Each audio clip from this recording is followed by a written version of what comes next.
очень благодарны вам за эту высокую награду. В нашей замечательной коллекции она будет одним из самых драгоценных призов. Мы знаем, кому и как она вручается. Это высокорепутационная награда.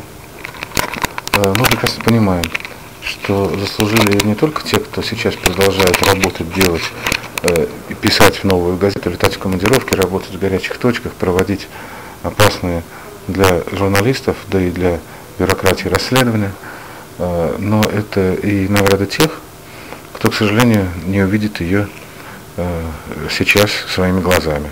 Я имею в виду наших погибших при исполнении служебных обязанностей сотрудников: Игоря Домникова, Юрия Щекочихина, Анна Политковская, Станислава Маркелова, Анастасия Бабурова. Мы полагаем, что эта награда еще и посвящена их памяти. Но кроме того, она, конечно, даст возможность многим журналистам в нашей стране, которые разуверились в возможности в современных условиях вести самостоятельные исследования жизни, обслуживать общество, а не государство, она даст нам уверенность, что сделать можно. The reason why the International Press Institute is awarding Novaya Gazeta the IPI Pioneer Award is really going back to the dictionary definition of what pioneer means. A pioneer is somebody who explores uncharted territory or largely unexplored territory.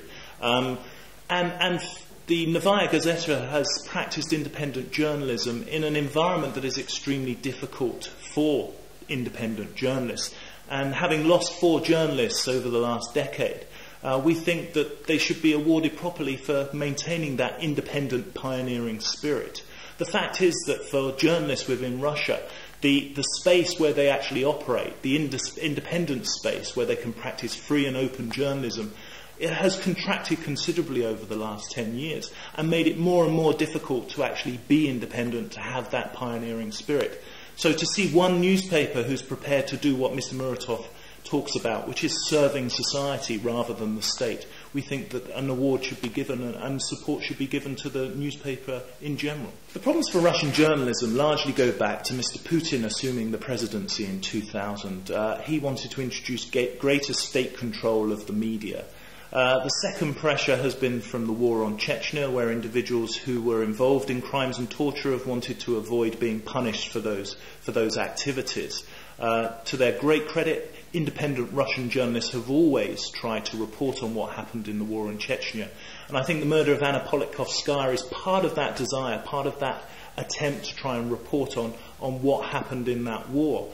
And I think the Novaya Gazeta as a whole should be rewarded and praised for actually trying to maintain an attempt to try and find the truth.